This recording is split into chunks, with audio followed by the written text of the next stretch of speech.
नमस्कार दोस्तों, civil एजुबेस IAS PCS academy की इस वीडियो में आप सभी दोस्तों का हार्दिक रूप से स्वागत है। आज हम बात करेंगे पुष्यभूति वंश के बारे में। तो पुष्यभूति वंश की जो स्थापना है वो पुष्यभूति ने हरियाणा के अंबाला जिले के थानेश्वर नामक स्थान पर की थी। पुष्यभूति वंश जो है वो हूणों से हुए संघर्ष के कारण प्रसिद्ध हुआ था। प्रभाकर वर्धन इस वंश का चौथा शासक था। उसके दो पुत्र हुए हैं, राज्यवर्धन और हर्षवर्धन, और एक पुत्री है राज्यश्री। जो राज्यश्री है उसका जो विवाह है वो मौखरी वंश के गृहवर्मन से हुआ था। अब प्रभाकर वर्धन की मृत्यु के बाद उनकी पत्नी जो यशोमती है, उन्होंने उनकी चिता में कूद के ही अपनी जो है आत्मदाह कर लिया था। प्रभाकर वर्धन के बाद राज्यवर्धन राजा हुआ है। मालवा अभियान से लौटते समय मार्ग में गौड़ शासक शशांक ने राज्यवर्धन की हत्या कर दी थी।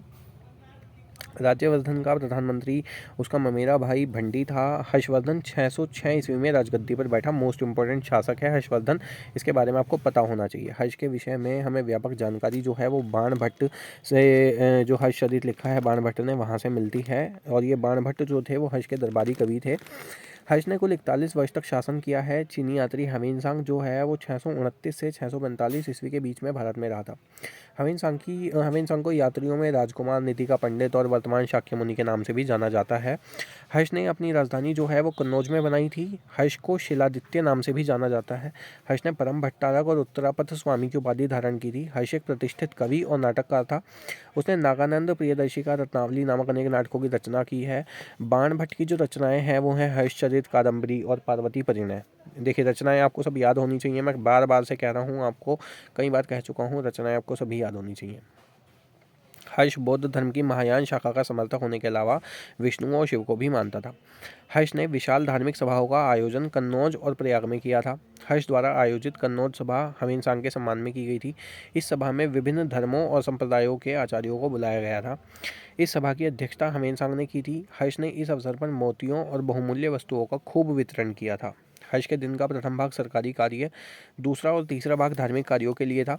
हर्ष के दरबार में चीनी दूत मंडल 643 से 646 ईस्वी में आया था। हर्ष ने 641 ईस्वी में अपने दूत जो हैं वो चीन भेजे थे।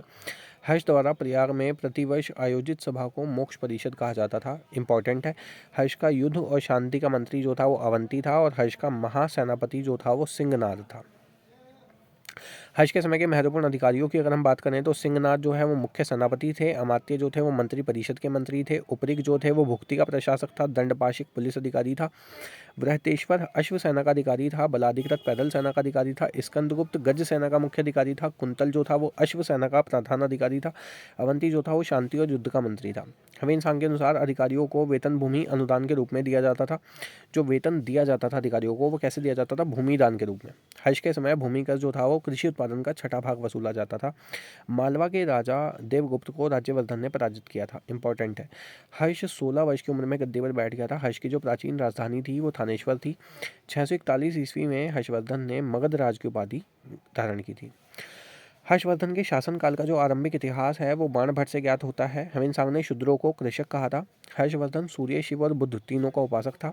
हर्षचरित में हर्षवर्धन को सभी देवताओं का सम्मिलित अवतार कहा गया है।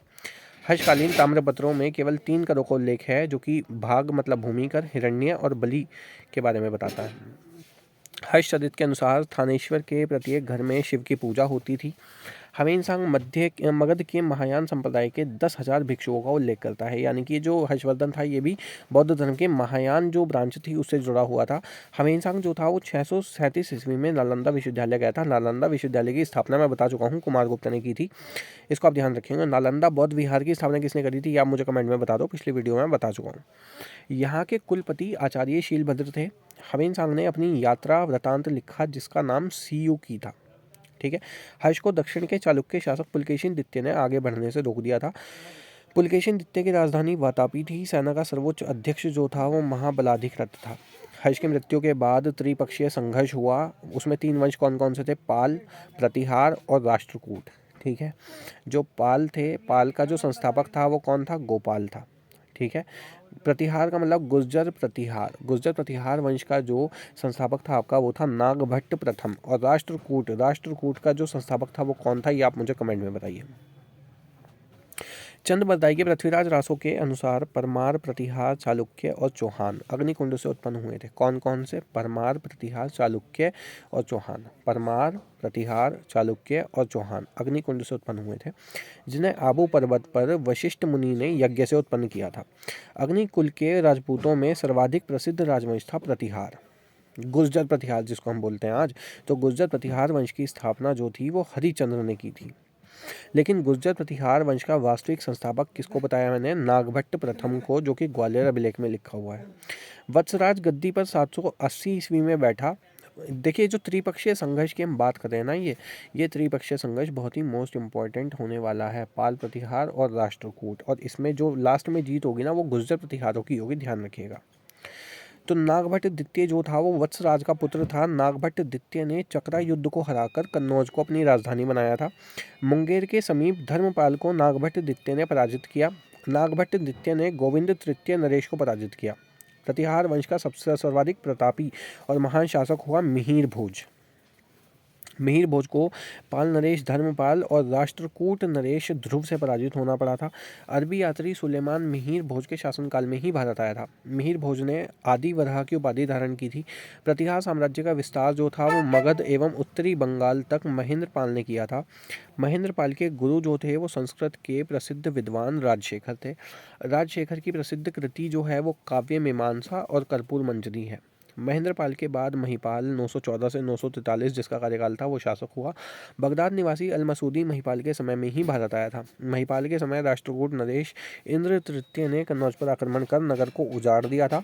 अब राष्ट्रकूट वंश की स्थापना किसने की थी? दंतित दुर्ग ने 752 ईस्वी में। दंतित दुर्ग ने अपनी राजधानी बनाई मान्यखेट, जो माल्यखंड एक ही बात है, उसको बनाया। दंतित दुर्ग ने उज्जैनी में हिरण्यगर्भ दान किया था।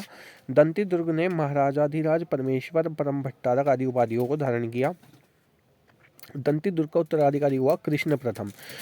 कृष्ण प्रथम ने बादामी के चालुक्यों का अस्तित्व जो था वो समाप्त कर गंगों की राजधानी मान्यपुर मान्यखेड़ पर कब्जा कर लिया था। ये जो बादामी चालुक्य थे, बादामी के चालुक्य जो थे, इनकी जो राजधानी थी वो क्या थी? वातापी थी। और इसके जो संस्थापक थे वो कौन थे? जयसिंह वर्मा। इंपॉर्टेंट है, याद रखिएगा। एलोरा का विख्यात कैलाश मंदिर जो था वो कृष्ण प्रथम ने बनवाया था। ध्रुव ने, जो राष्ट्रकूट शासक था, कन्नौज पर अधिकार करने हेतु वत्सराज और धर्मपाल को पराजित किया था। ध्रुव को धारावंश के नाम से भी जाना जाता था। ध्रुव का पुत्र और उत्तराधिकारी जो था वो गोविंद तृतीय था। और गोविंद तृतीय ने चक्रा युद्ध और उसके संरक्षक धर्मपाल तथा प्रतिहार नरेश नागभट्ट द्वितीय को पराजित कर कन्नौज पर अधिकार कर लिया था। गोविंद तृतीय ने अपने विरुद्ध खड़े पल्लव, पांड्य, केरल और गंगों के सम्मिलित संघ को पराजित कर दिया था।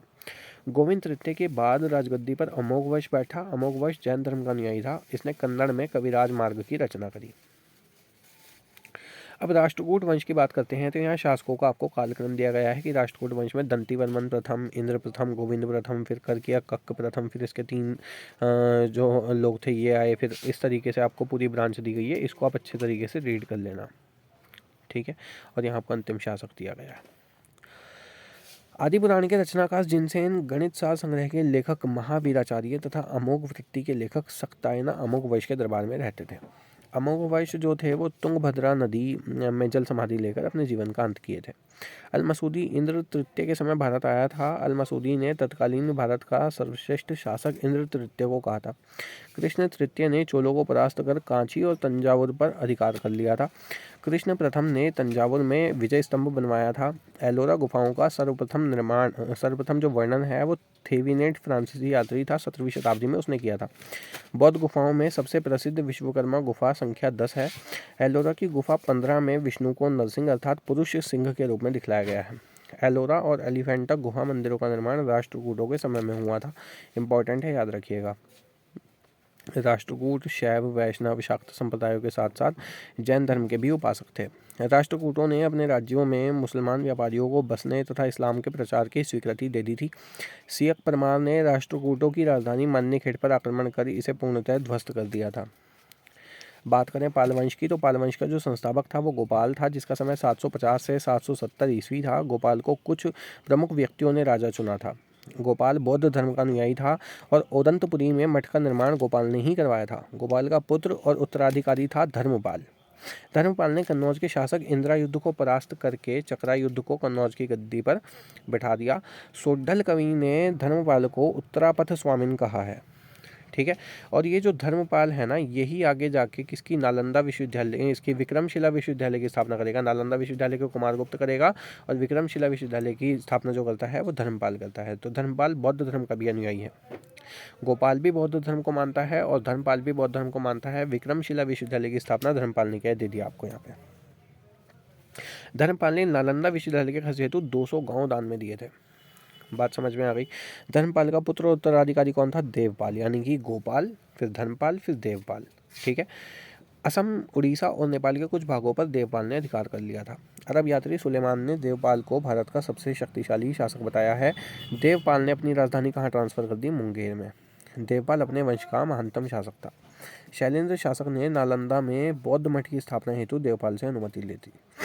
देवपाल ने खर्च हेतु 5 गांव दान में दिए। महिपाल प्रथम ने पाल वंश की खोई हुई शक्ति को पुनर्जीवित किया। पाल वंश का द्वितीय संस्थापक है महिपाल प्रथम। पाल वंश के पतन के बाद सेन वंश वहां सत्ता में आया और बंगाल का प्राचीन नाम था गौड़। सेन वंश, इसके बारे में भी पढ़ लेंगे हम थोड़ा सा। तो संध्याकार नंदी द्वारा रामचरित रामपाल की प्रशंसा में लिखा गया है। बंगाल में कैवर्त विद्रोह रामपाल के शासनकाल में हुआ था और अरब यात्री सुलेमान ने पाल शासन को रुहमा अथवा धर्मभ्रष्ट कहा था। अब त्रिपक्षीय संघर्ष में भाग लेने वाले राजा हैं, ध्यान से देख लो। पाल का जो था उसमें धर्मपाल, देवपाल, विग्रहपाल और नारायणपाल थे। राष्ट्रकूटों में जो थे वो ध्रुव, गोविंद तृतीय, अमोघवश और कृष्ण थे। और गुर्जर प्रतिहार में वत्सराज, नागभट्ट द्वितीय, रामभट्ट, मुहिर भोज और महेंद्रपाल थे। देखो यहाँ से आपको ना ऑप्शन लगाने में बहुत ही अच्छी मदद मिलेगी। पाल के 4, राष्ट्रकूट के 4 थे और गुर्जर प्रतिहार के 5 शासक थे जिन्होंने की त्रिपक्षीय संघर्ष में भाग लिया था। इंपॉर्टेंट है, ध्यान रख लेना भैया। इसके बाद बात करें अगर सेन वंश की, तो सेन वंश की जो स्थापना थी वो सामंत सेन ने राढ़ में की थी। सामंत सेन का पुत्र और उत्तराधिकारी कौन था? विजय सेन। सेन वंश की राजधानी जो थी वो नदिया लखनौती थी। विजय सेन का उत्तराधिकारी बल्लाल सेन हुआ था। बल्लाल सेन ने दान सागर और अद्भुत सागर नामक ग्रंथ लिखे थे। बल्लाल सेन ने जाति प्रथा और कुलीन प्रथा को बढ़ावा दिया। लक्ष्मण सेन जो था वो 1178 ईस्वी में गद्दी पर बैठ गया। बल्लाल सेन ने गौडेश्वर और निशंकर की उपाधि धारण की थी। लक्ष्मण सेन के शासनकाल में सामंतों ने विद्रोह कर अनेक स्वतंत्र राज्य गठित कर लिए थे। लक्ष्मण सेन सेन वंश का सबसे शक्तिशाली राजा था। विजय सेन शैव धर्म का अनुयायी था। देवपाड़ा में झील और शिव का मंदिर विजय सेन ने बनवाया था। हला युद्ध लक्ष्मण सेन का न्यायाधीश तथा मंत्री था। लक्ष्मण सेन का दरबारी कवि था जयदेव और जयदेव की रचना का नाम है गीत गोविंद। मोस्ट इंपॉर्टेंट है, याद रखना इसको। सेन वंश के संस्थापक सामंत सेन को ब्रह्म क्षत्रिय नाम से जाना जाता है। विजय सेन की 2 उपराजधानियां थी, विजयपुरी और विक्रमपुरी। पवनदूत धोई ने लिखी। विजय सेन के गुणगान में विजय प्रशस्ति श्री हर्ष ने लिखी और आर्य सप्तशती की रचना गोवर्धन ने की थी। आज की वीडियो में रखते हैं इतना ही, नेक्स्ट वीडियो में बात करते हैं। धन्यवाद।